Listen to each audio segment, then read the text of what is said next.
Happy birthday to you. Happy birthday to you.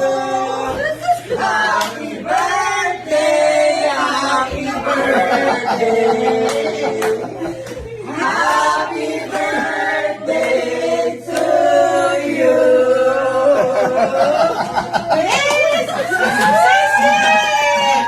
Blow, blow, blow.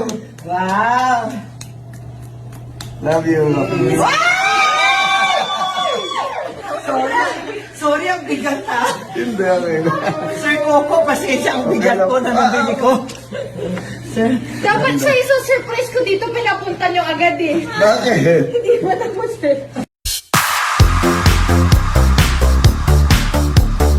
Malapit nang ipagdiwang ng kapamilya actress na si Julia Montes ang kanyang ika-31 taong kaarawan sa darating na March 19. Ngunit bago pa man sumapit ang kanyang espesyal na araw, isang maagang birthday surprise na ang natanggap niya mula sa kanyang longtime partner na si Coco Martin. Sa isang simpleng ngunit napaka-sweet na eksena, personal na sinurpresa ni Coco si Julia habang dala ang isang espesyal na birthday cake. Kitang-kita ang labis na tuwa ng actress sa ipinakitang effort at pagmamahal ng kanyang partner. Sa mga sandaling iyon, halos maiyak sa kaligayahan si Julia Montes na tila hindi inaasahan ang naturang sorpresa. Ramdam na ramdam ng mga nakasaksi ang sweetness at lalim ng relasyon ng dalawa.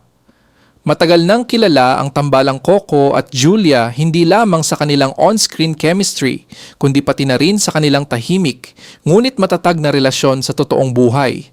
Samantala, bukod sa pagdiriwang ng kaarawan ni Julia, marami rin ang excited sa nalalapit nilang bagong proyekto bilang magkapareha.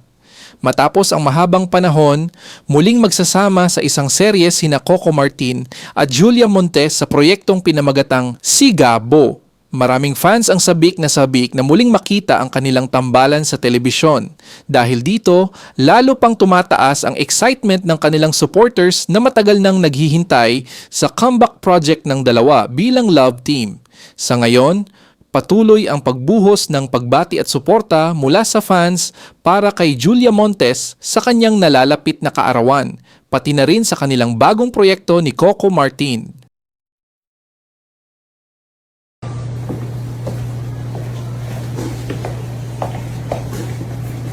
happy birthday to you.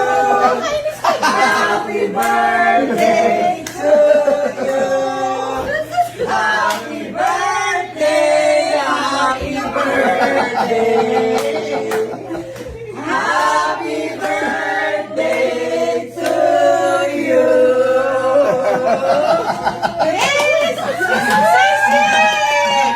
Blow, blow, blow. Wow. Love you. Sorry, ang bigat ha. Hindi akin. Sir Coco, pasensya ang bigat ko na nabili ko. Sir, Dapat siya iso-surprise ko dito, pinapunta nyo agad eh. Bakit? Hindi ba naman sir?